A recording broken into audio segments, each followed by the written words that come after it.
Geliefdes, hartlik goeiemôre.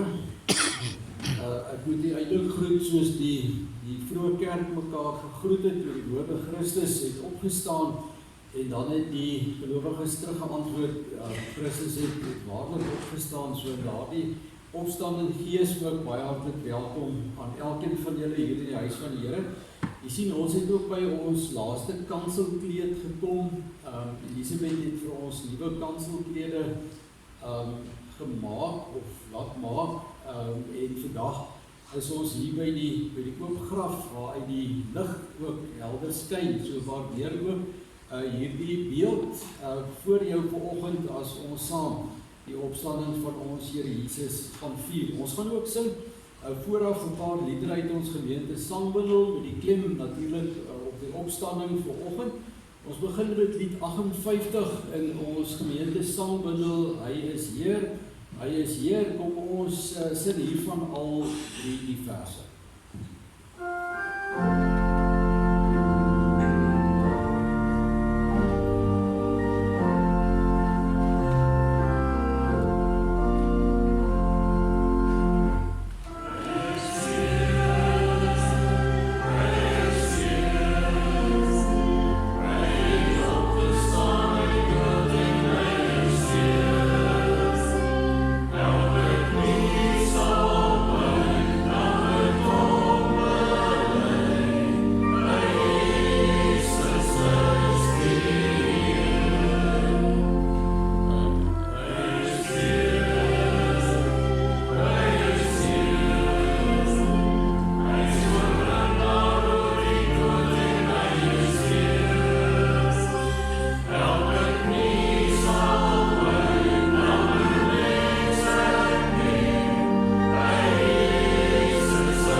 Ek dink ons kan maar al drie die verse sing. Riekie, ek het net 2 op die bord, maar ons kan maar sommer al drie sing, Andreas terecht.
vandag.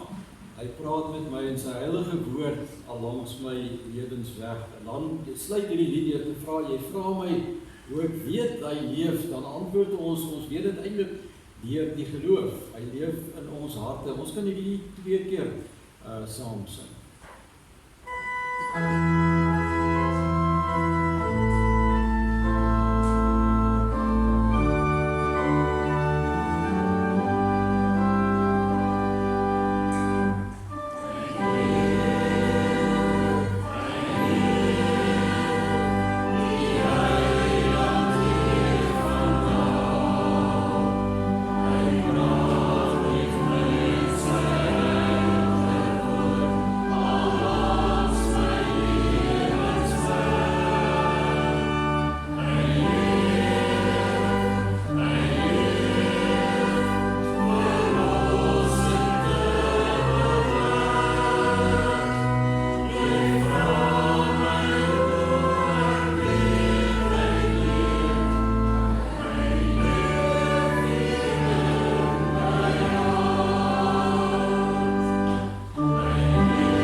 Opstanding. Ons gaan die eerste vers hiervan ook 2 keer sing. Ek gaan nie julle Engels beproef met die Engelse weergawe vanmôre nie. So ons gaan die eerste vers 2 keer sing, omdat hy leef, sien ek kans vir môre. Omdat hy leef, verdwyn my vrees. Omdat ek weet hy hou die toekoms, is die lewe nou die moeite werd, omdat hy leef. Kom ons sing dit 2 keer saam.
Opstandingsliedere sing, een van die paasliedere, het 421, die Here Jesus lewe, hy het die dood oorwin, met krag is hy oorwinnaar, ons toekoms het begin. Ons kan hiervan ook al die verse sing van die 421.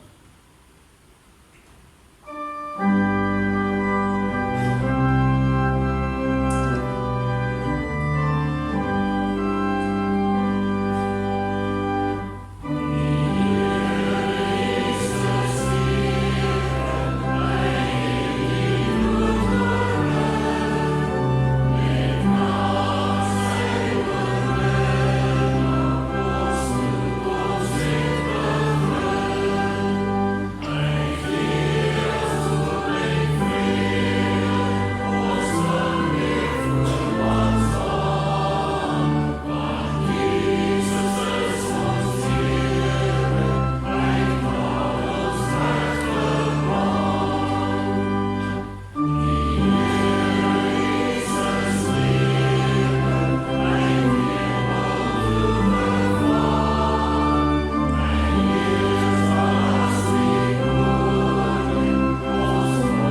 baie dankie vir die heerlike voorsang waarmee ons so ietsie kon beleef van die opstandingsvrede. Ek wil ook vir elkeen van u sê baie hartlik welkom volgende hier in die huis van die Here. Dit is werklik lekker om elkeen ook hier te sien. Ook as daar besoekers by ons is vanoggend, as julle 'n bietjie kuier by ouers of vriende, baie hartlik welkom.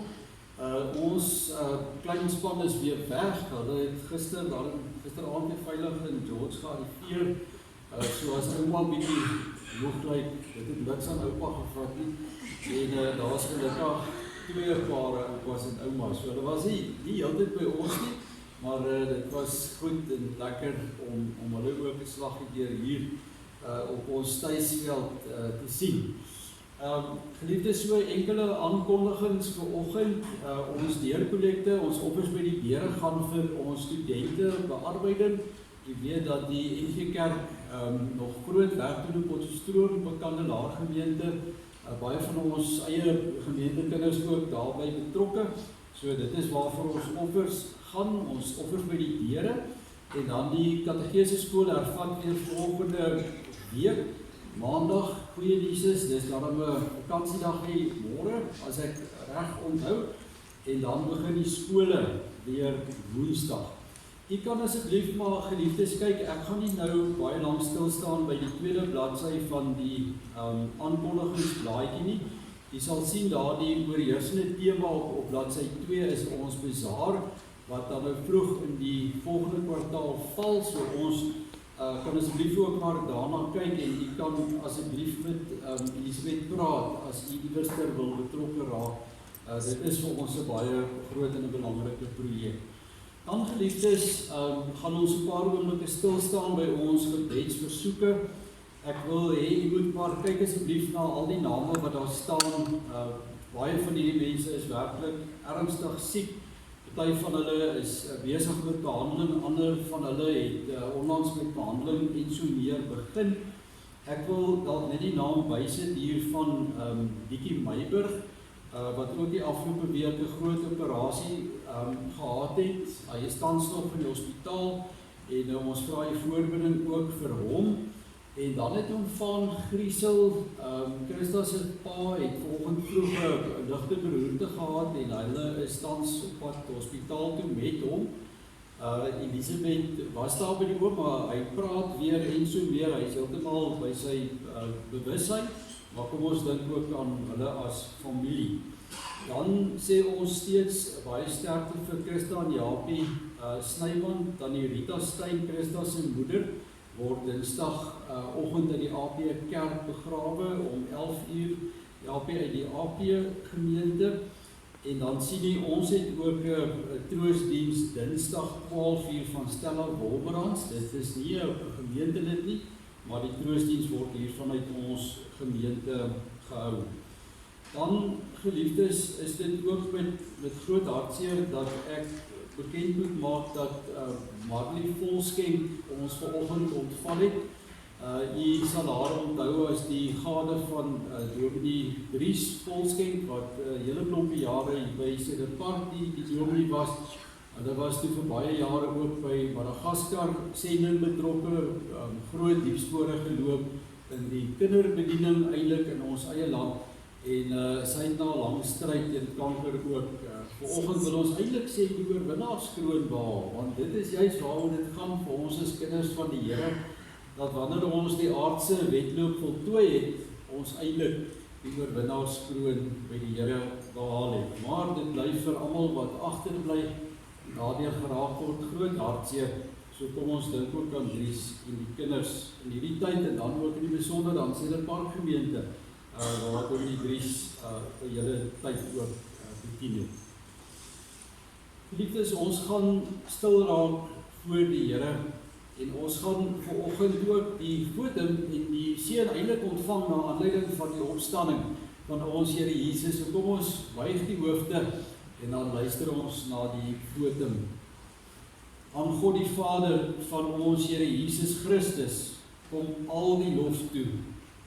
In sy groot ontferming het hy ons die nuwe lewe geskenk deur die opstanding van Jesus Christus uit die dood.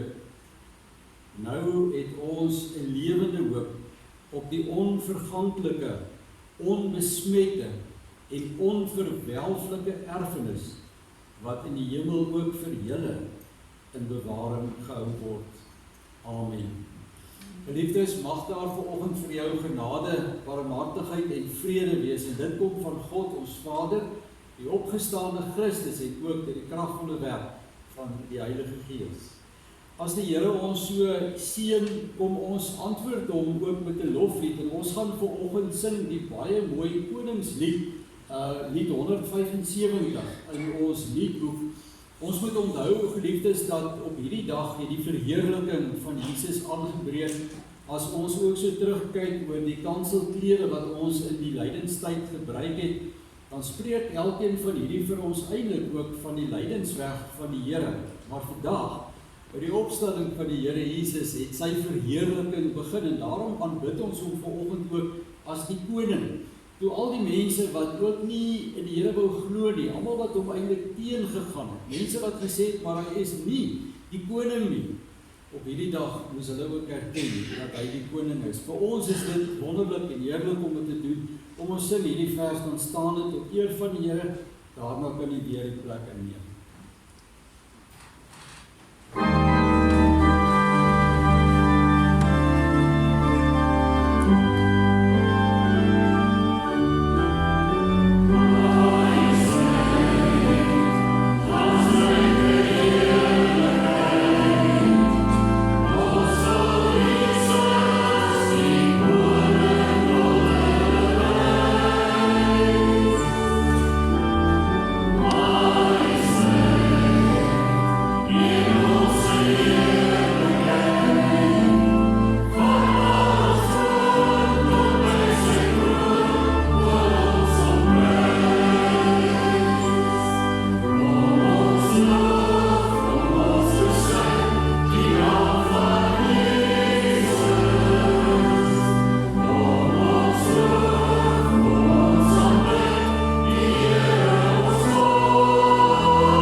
Ons gaan as verootmoediging vanoggend saam lees uit 'n baie bekende gedeelte, Lukas hoofstuk 15. Ek gaan vir ons lees hier vanaf vers 11. Jy gaan die verhaal dadelik herken. Maar kom ons luister saam as gemeente daarna. Verder het Jesus gesê, daar was 'n man wat 2 seuns gehad het. Die jongste het vir sy pa gesê, pa, gee my die deel van die besittings wat my toekom. Hy het toe die goed tussen hulle verdeel.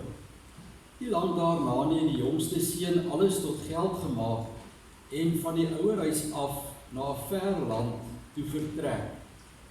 Daar het hy sy geld verkwis deur losbandig te lewe. Nadat hy alles deurgebring het, het daar 'n kwaaie hongersnood in daardie land gekom, en ook hy het begin gebrek ly. Hy het toe sommer by een van die mense van daardie land gaan bly, en die het hom na sy plaas gestuur om die varke op te pas. Daar het hy gewens, hy kon sy honger stil met die peule wat die varke eet, maar niemand wou hom daarvan gee nie. Toe kom hy tot inkeer en sê, my pa het weet hoeveel dagloners, en hulle het almal oorgenoeg kos, en hier vergaan ek van die honger. Ek sal dadelik na my pa toe teruggaan en vir hom sê, pa, ek het teen God en teen pa gesondig. Ek is nie meer werd om pa se seun genoem te word nie. Behandel my soos een van pa se dagloners. En hy het sonder versuim na sy pa toe teruggegaan. Toe hy nog ver aankom, het sy pa hom al gesien en hom innig jammer gekry. Hy hardloop hom tegemoet, omhels hom en soen hom. Toe sê die seun vir hom, pa, ek het teen God en teen pa gesondig. Ek is nie meer werd om pa se seun genoem te word nie. Maar sy pa roep sy werksmense, maak gou, bring klere, die beste, en trek dit vir hom aan. Sit vir hom 'n ring aan sy vinger, en trek vir hom skoene aan, en bring die vetgemaakte kalf, en slag hom, en laat ons eet, en fees vier. Hierdie seun van my was dood, en hy lewe weer. Hy was verlore, en ek het hom teruggekry.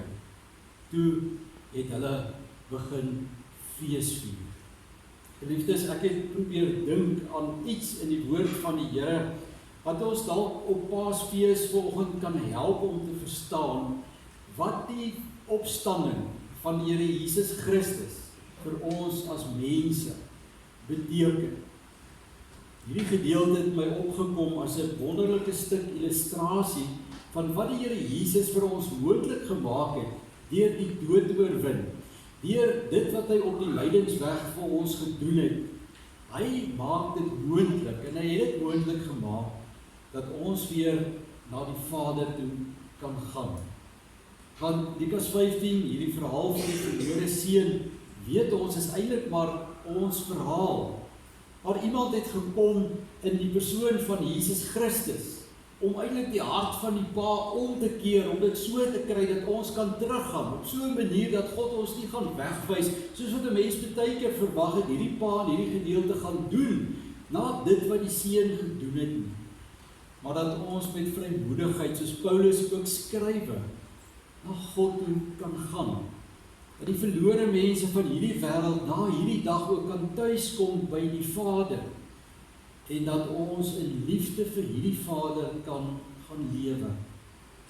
Ek het esprits nie die tweede gedeelte van hierdie gelykenis gelees nie, maar julle ken dit goed, van 'n ouer broer wat in die veld was, toe hierdie ander boetie van hom teruggekom het, en toe hy sien wat aangaan, hy kwaad was, en sy pa eintlik verwyd het vir dit wat hy hier doen, die manier wat hy hierdie seun ontvang het. Die pa se genade ook vir hierdie seun, wat vir ons herinner dat dit wat God vir ons gedoen het in Jesus nie maar net 'n mooi stukkie kennis moet wees en ons harte vandag moet warm maak nie, maar ons moet roep tot liefde vir Jesus, vir die Vader, maar uiteindelik ook vir mekaar. En dit is tog waaroor die wet gaan, dit is waaroor verootmoediging gaan, dat ons gedring sal word tot liefde vir God en liefde vir mekaar. Vandag is dit so 'n bietjie anders. Vandag het ons hierdie spesiale fees van die opstanding van ons Here Jesus. En kom ons gaan nou ook as gemeente, as kerk van die Here, ons geloof in die Here bely, met eintlik 'n lied wat handel oor die liefde van die Here. Dit is een van ons adventsliedere, jy ken dit ook goed, dis 'n baie bekende lied hierdie, waar ons bely, waar ons sê, God is liefde. Hy maak dit vir verlore mense moontlik om huis toe te kom. Juig ons harte en bedink wat liefde doen. Dit is so belangrik dat ons dit snap, dat ons dit ook sal verstaan. Ons geloof gaan uiteindelik tog nie net oor vertroue nie, maar ook oor die vaste wete van dit wat die Here vir ons gedoen het. Ons gaan as ons geloofsbelydenis sing vanoggend, die eerste vers en ook die laaste vers van hierdie lied, en kom ons bely dat die Here liefde is en ons ook roep om hom lief te hê.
Ons troue God en Hemelvader, ons wil die loof en prys vir die voorreg om saam met gelowiges vandag, nie net hier in ons eie gemeente nie, maar reg oor die wêreld, die opstanding van U self te gedenk en dit te vier. Here, 'n boodskap wat wyd en ver en hoog en diep strek. So diep, o Here, dat ons baie keer sukkel om dit te verstaan. Dat ons nie eintlik altyd weet hoe om daaruit te lewe nie. Dankie dat ons in die gelykenis van die verlore seun iets van ons eie lewens kon hoor echo, maar dat ons ook die betekenis van U lydensweg, U kruisdood, U opstanding kan snap. As dit eintlik maar 'n uitnodiging is vir verlorenes om na die Vader toe te gaan. Vir elkeen wat moeg geword het in hierdie wêreld. Elkeen wat sy lewe donker geraak het deur bekommernis, deur swaar kry. Wie se lewensvreugde hulle eintlik iewers begin ontglip het. O Here, maak hierdie boodskap van die opstanding al die verskil. Want U het ons grootste vyand verslaan, en daarom vra die apostel Paulus, maar sal God dan nie al die ander dinge saam met Jesus uit genade skenk nie? Retoriese vraag, Here, wat ons weet, ja, natuurlik sal U.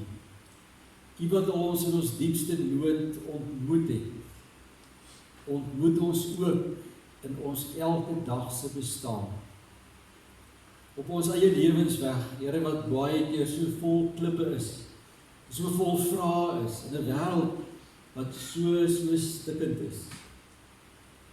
Daarom, Here, wil ons U nie net loof en prys vir hierdie dag en hierdie evangelie. Ons wil U vra om deur die Gees hierdie woord aan ons harte waar te maak. Dat U deur die Gees ons so sal aangryp dat ons opnuut in die geloof aan die opgestane Christus sal vashou. En daarom, Here, as ons nou ook gaan lees uit U woord, dan vra ons vir U teenwoordigheid. Dankie dat U dit in elk geval vir ons beloof, want U is teenwoordig daar waar ook al U woord onder mense verkondig word. Mag U Gees vir ons stilte gee vanoggend, ons vrede gee, vir ons 'n afwagting gee, maar ook 'n blydskap in ons harte, wat in hierdie oomblikke vir ons 'n ervaring van die Here God se teenwoordigheid sal gee. Ons bid dit in 'n kinderlike afhanklikheid in die wonderlike naam van Jesus. Amen. Ons skriflesing vanoggend gaan kom uit Markus se laaste hoofstuk, Markus 16. En ons gaan lees vanaf vers 9. Die gedeelte wat volg op die opstanding van Jesus self, waar ons eintlik by Markus, nadat die opstanding gebeur met ons gedeel is, dat ons daar ook so iets van die betekenis kry, wat Markus vir die leser probeer uitspel en probeer verduidelik. Markus 16, ons lees vanaf vers 9. Na Jesus se opstanding vroeg die Sondagmôre, het hy heel eerste aan Maria Magdalena verskyn, uit wie hy van tevore 7000 duiwels uitgedrywe het. Sy het dit vir sy disippels gaan vertel wat oor hom getreur en gehuil het. Alhoewel hulle by haar gehoor het dat hy lewe en dat sy hom gesien het, het hulle haar tog nie geglo nie. Daarna het Jesus met 'n ander voorkoms aan 2 van hulle verskyn, terwyl hulle op pad was na die platteland toe. Hulle het dit vir die ander disippels gaan vertel, maar die het selfs vir hulle ook nie geglo nie. Later het Jesus aan die 11-tal self verskyn, terwyl hulle aan tafel was. Hy het hulle verwyd oor hulle ongeloof en hardheid van hart, omdat hulle die wat hom na sy opstanding gesien het, nie geglo het nie. Hy het vir hulle gesê, gaan uit die hele wêreld in en verkondig die evangelie aan die hele mensdom. Wie tot geloof gekom het en gedoop is, sal gered word. Wie nie glo nie, sal veroordeel word. Die volgende wonderteken sal voorkom by die wat glo. In my naam sal hulle duiwels uitdrywe. In ander tale sal hulle praat. Met hulle hande sal hulle slange optel. As hulle iets drink wat dodelik giftig is, sal dit hulle geen kwaad doen nie. Hulle sal siekes die hande oplê en die sal gesond word. Nadat die Here Jesus dit vir hulle gesê het, is hy in die hemel opgeneem en het aan die regterhand van God gaan sit. Hulle het toe die evangelie oral gaan verkondig. En die Here het met hulle saamgewerk en hulle prediking bekragtig deur die wondertekens wat daarop gevolg het. Nou, ons lees tot sover hier aan die einde van die Markus die evangelie. Geliefdes, die slotsang by vanoggend se erediens sal uit Liedboek 422 kom. As ons nou daarby kom, ek gaan nou eers spreek, maar as ons nou daarby gaan kom, gaan jy sien dat al 3 die verse begin eintlik met dieselfde woorde. Die Heer het opgestaan, die Heer het waarlik opgestaan. As jy nou die teks van die liedboek voor jou sien, gaan jy sien dat daar die waarlik het beklemtoningstekens op die A om te beklemtoon, want dit is die waarheid. Christus het waarlik opgestaan. Dit is een van ons kerk se bekendste opstandingsliedere. As jy bietjie gaan kyk na die geskiedenis, gaan jy agterkom, dit is al geskryf in 1772 eers as gedig deur die Switserse predikant Johann Lavater, en dit was aanvanklik natuurlik in die Hoë-Duits van daardie tyd geskrywe. O die der einst im grabe lag, o u wat eens in die graf gelê. En in 1806 het 'n Hollander met 'n moeilike naam, Asferus van 'n Berg, dit vertaal, en dit is hierdie lied is in die Hollandse sangbundel, die evangeliese gesangeboek opgeneem onder die titel Die Heer het waarlik opgestaan. In ons eie land het hierdie lied aangekom in 1944, toe dit ook in ons algemene gesangeboek opgeneem was, en die groot biblioloog, die bekende wyle Dr. Attie van der Kolk, het tussen 1978 en 2001 hierdie lied eintlik heeltemal gewysig, sodat dit in sy huidige gestalte in ons liedboek opgeneem is. Maar u sal oplet as ons daarby kom, nou aan die einde van ons erediens, dat die klem in hierdie lied juis val op die historiese waarheid van die opstanding van ons Here Jesus. Die Heer het opgestaan, die Heer het waarlik opgestaan. En as 'n mens nou so 'n bietjie hieroor nadink, dan kom die vraag nogal by jou op, maar hoekom moet daar 'n lied wees wat soveel klem lê op die feitelikheid, die werklikheid van Jesus se opstanding? Vir ons as kerk, as Nuwe Testamentiese gelowiges, is dit iets wat ons aanvaar as 'n historiese gebeurtenis.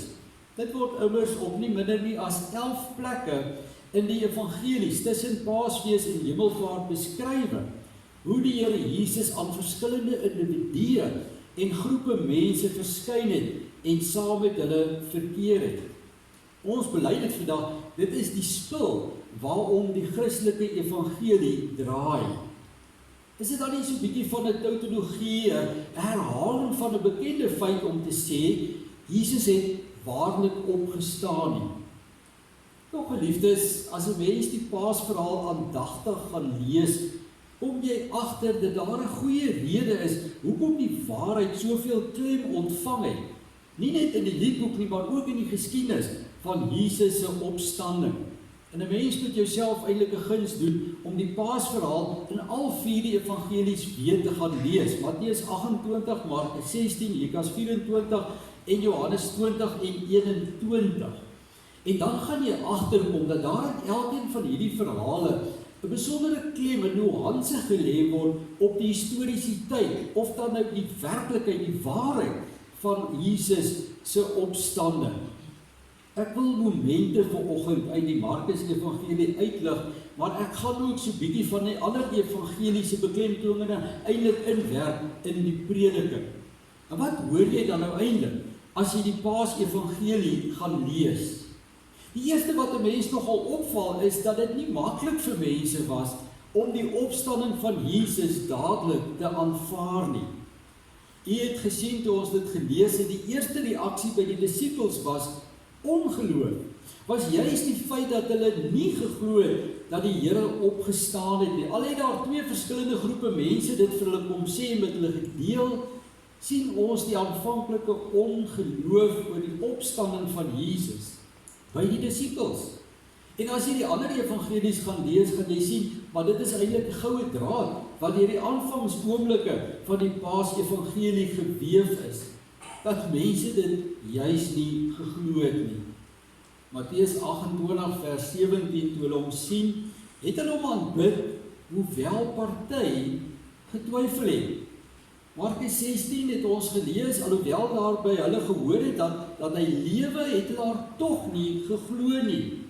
Lukas 24, maar vir hulle het hierdie verhaal na onsin gelyk en het hulle nie die vroue geglo aan wie die Here eers verskyn het nie. Johannes, onthou julle, het gefokus op die ongeloof van Thomas. En so sê al die evangelies eintlik vir ons vanoggend, mense het dit juis nie geglo toe hulle hoor dat die Here opgestaan het nie. Selfs al het hulle vroeër selfs gesien hoe dat die Here Jesus ander mense uit die dood uit opgewek het. Lukas 8, die verhaal van Jairus se dogtertjie, Johannes 11, die opwekking van Lazarus. En nou, as die Here sterf en hulle hoor dat hy opgestaan het, dan skud hulle die koppe. Dan glo hulle dit aanvanklik nie. Hulle was mos nou daar toe die Here gekruisig is. Bovendien, Jesus het wel ander mense uit die dood opgewek, maar wie sou nou die Here opwek? En nou is ons eerste reaksie as ons dit weer hoor vanoggend, as ons hierdie aanvanklike ongeloof van die disippels sien, dat dit eintlik vir ons so half 'n bietjie van 'n verligting is as ons herinner word dat mense in die algemeen en in die besonder selfs die disippels geworstel het om dit te aanvaar as 'n feit. Want in vandag se taal sou ons kon sê, ja, die Kersverhaal is dalk maklik om te glo. Dis vir ons maklik om te glo dat Jesus se bediening op 'n sekere manier verloop het, die dinge wat hy gedoen het, selfs die wonderverhale, die wonderwerke wat hy gedoen het.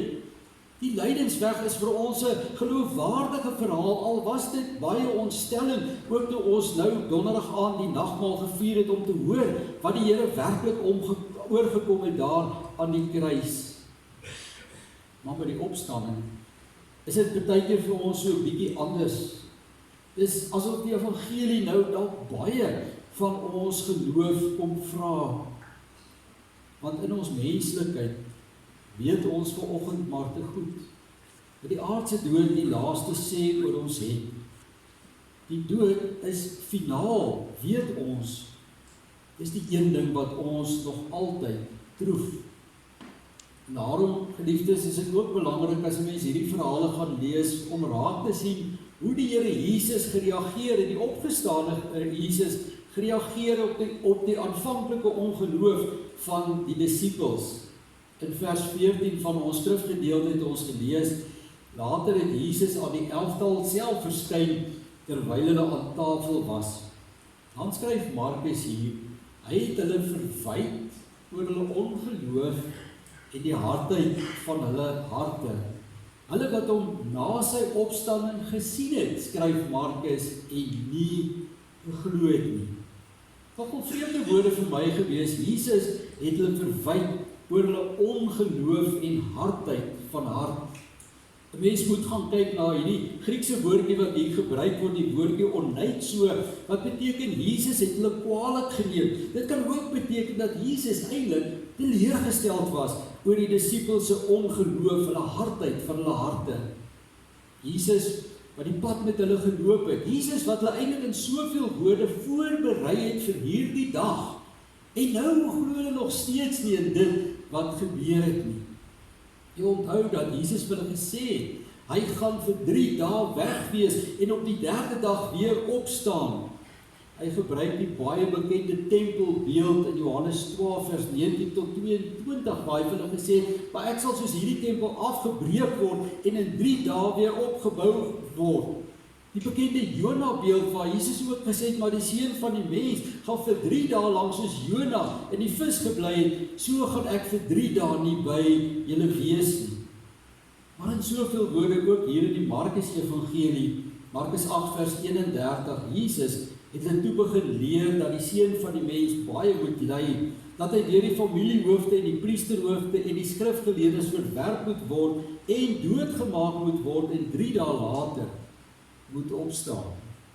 Die disippels het met ander woorde geweet, die Here Jesus het hulle voorberei op hierdie groot en wonderlike dag, en toe dit aanbreek, toe glo hulle nog steeds nie. Toe kry hulle menslikheid eintlik oor hulle die oorhand en is hulle skepties dat dit die opgestaane Jesus is wat voor hulle staan. Die wonderlike is dat die Here die saak nie daar laat nie. Dat die Here hom eintlik by wyse van spreke nie vervies het en uit die vertrek uitgeloop het nie, maar ons sien, hy doen moeite om hierdie mense om te haal, om hulle ongeloof te oorwin. Uit die ander evangelies wat 'n mens hier saam kan lees, stel die Here hulle eers gerus, as ons daar in die Johannes Evangelie sien, dat hy hulle gegroet op die Lukas Evangelie deur te sê, maar vrede vir julle. Dat hy hulle uitnooi en sê, maar kom, steek julle hande, julle vingers in die wonde, kyk na die wonde aan my lyf, dat julle kan sien dat dit ek is. Hy eet by verskeie geleenthede saam met hulle, ook saam met die Emmausgangers, sodat hulle op die punt kan kom om te glo, dat hulle hulle eie ongeloof kan oorwin, en eintlik hierdie aha-oomblik in die geloof kan ervaar. En ek het weer 'n bietjie gaan terugkyk, daar was so 'n oomblik van waarheid gewees vir elkeen in hierdie verhaal, vir Maria, vir die disippels, vir Thomas, vir die Emmausgangers, wie se harte warm geword het toe hulle besef het, wie eintlik in hulle midde is. Wat natuurlik die belangrike vraag in die opstandingsverhaal na vore bring, wat 'n mens eintlik moet vra, maar hoekom is dit so belangrik dat 'n mens se ongeloof oor die opstanding van die Here moet oorwin? Hoekom was dit vir die Here so belangrik om die disippels te begelei tot die punt van die geloof? Want geliefdes, ons evangelie, die geloof, die ewige lewe staan of val by hierdie vraag, of mense dit glo. Die opstanding van ons Here Jesus Christus uit die dood is die middelpunt van die geloof wat ons bely. Dit is wat ons geloof vanoggend onderskei van elke ander vorm van godsdienst in die wêreld. Maar eintlik wil ek sê nog meer as dit, is die opstanding van Jesus die bron van ons hoop, die waarborg vir die ewige lewe. Die feit dat jy en ek kan weet in hierdie wêreld is daar nie meer 'n begrensing nie. Daar hoef vir ons nêrens in hierdie lewe 'n plek te wees waar ons kom en waar ons sê, maar hier is nou die einde van alles nie. Die fisiese opstanding, die historiese opstanding van Christus uit die dood, het gekom en hierdie grens uitgevee. Nie bloot maar net gewysig of verander nie, maar vernietig. En as Paulus later skryf in Filippense, en hy sê, maar ek is tot alles in staat deur hom wat my krag gee, is dit juist deur die opstandingskrag van Christus, waaroor Paulus ook sê dat hierdie krag in ons lewe, waardeur ons die oorwinning kan kry. Dat ons werklik, soos Paulus ook skryf in Romeine 8, meer as oorwinnaars kan wees in elke nuwe situasie. Want ons weet nou, hierdie wêreld is nie die einde nie. Selfs die dood wat ons dag vir dag bedryf, soos wat Paulus ook skryf, het nie die laaste sê nie. En as jy gaan kyk na die teologie en die prediking van Paulus, dan gaan jy agterkom, dit was die middelpunt gewees van sy verkondiging. Hy sê vir die gemeente daar in Korinthe, ek het my voorgeneem om met julle oor niks anders te praat nie, as oor Jesus die Christus, en wel oor hom as die opgestane Here. In 1 Korintiërs 15 vers 14 sê Paulus ook, as Christus nie opgewek is nie, dan is ons prediking sonder inhoud en julle geloof ook sonder inhoud. En daarom doen die Here moeite met die disippels wat nie vereers kon glo nie. Want die Here weet, sonder geloof in die opstanding van Christus het die evangelie sy krag verloor. Hulle moes kom by die punt waar hulle kon sê, Jesus het opgestaan.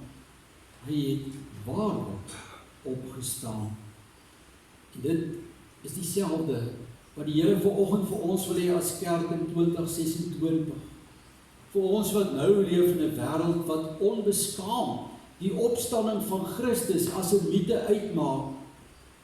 Die Here wil hê, jy moet dit ook glo, veral jy vanoggend, as jou eie opstandingsgeloof so 'n bietjie dun geskaaf geraak het. Wat in lig van die gebrokenheid vanoggend dalk in jou eie lewe wonder, of 'n mens nog werklik dit kan glo.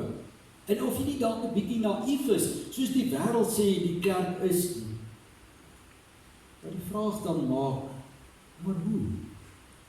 Hoe sal ons 'n opstandingsgeloof kry?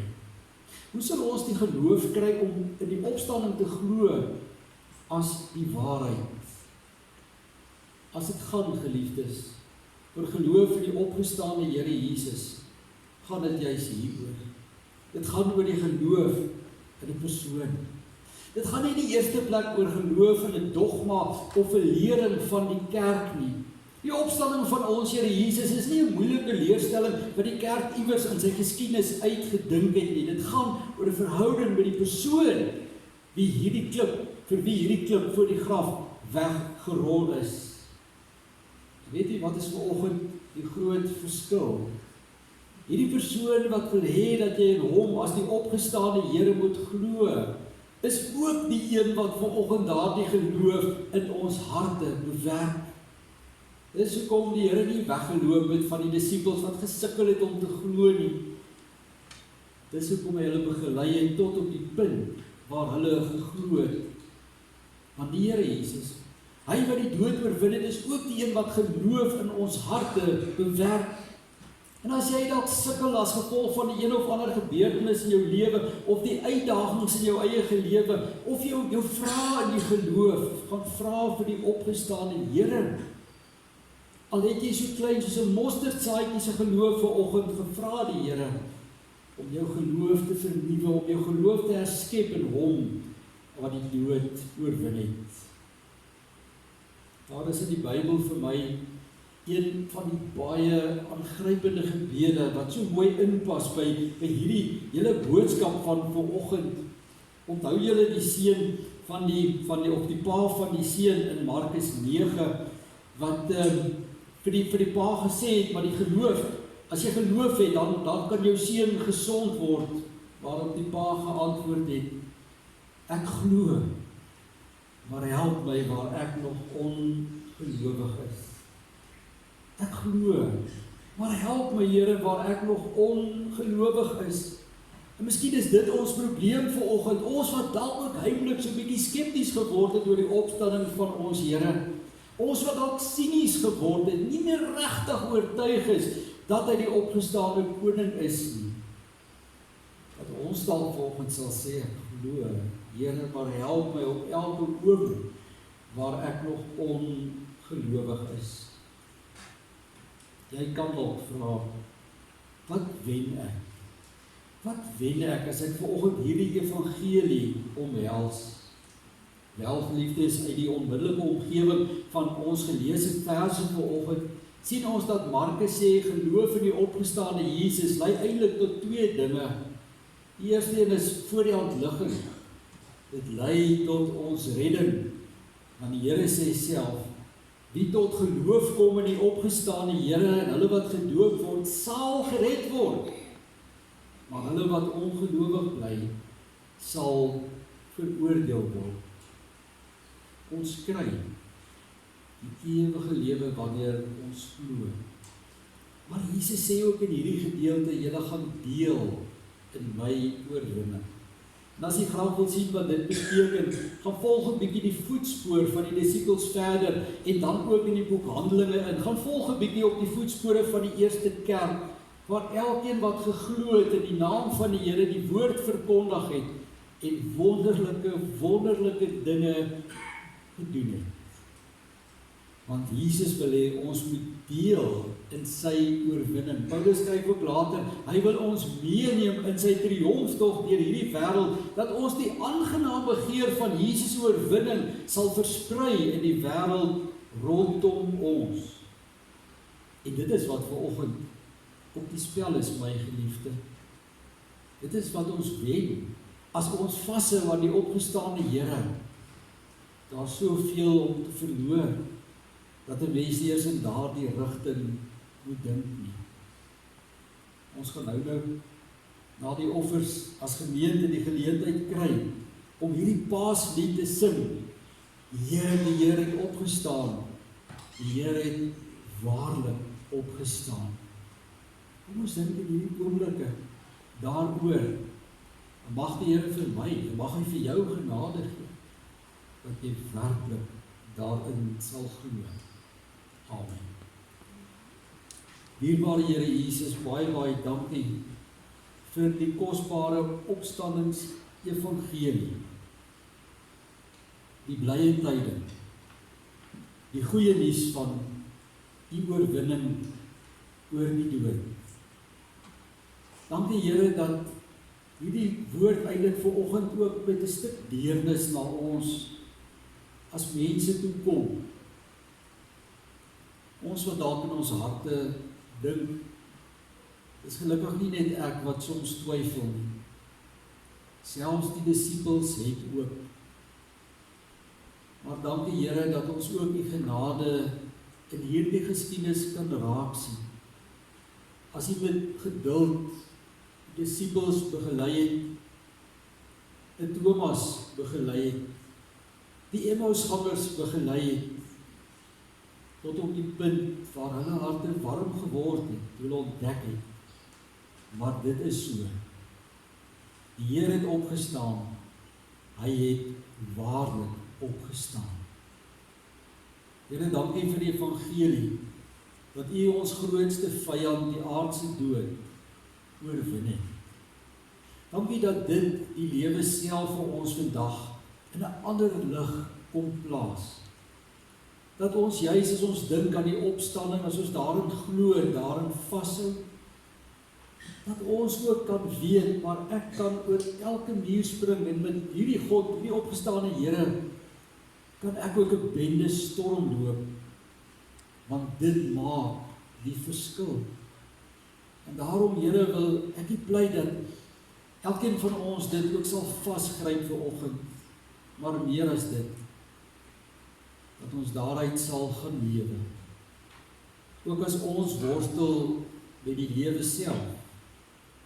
Ook as ons wonder, Here, waaroor alles eintlik gaan, dat ons weet en aanvaar, maar ons is meer as oorwinnaars, deur Christus wat die dood oorwin het. Here, seën elkeen van ons in hierdie tyd daarmee. Mag die Gees in ons die vreugde gee wat hierdie evangelie verdien. En mag ons in die opstandingsgeloof gaan leef. Amen. Ons vereer die Here met 'n offergawe.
Geliefdes, ons antwoord op die prediking dan volgend lied 422, preek ons al drie die verse, nee, ek dink ek het aanvanklik 2, kom ons sing al drie die verse, en daarmee ook die geleentheid, dat ons 'n belydenis van geloof kan maak, die opgestaane Here. Amen.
van die opgestaane Here Jesus Christus, en die liefde van God, sy Vader, die troostvolle gemeenskap van die Heilige Gees, sal by julle elkeen wees en bly.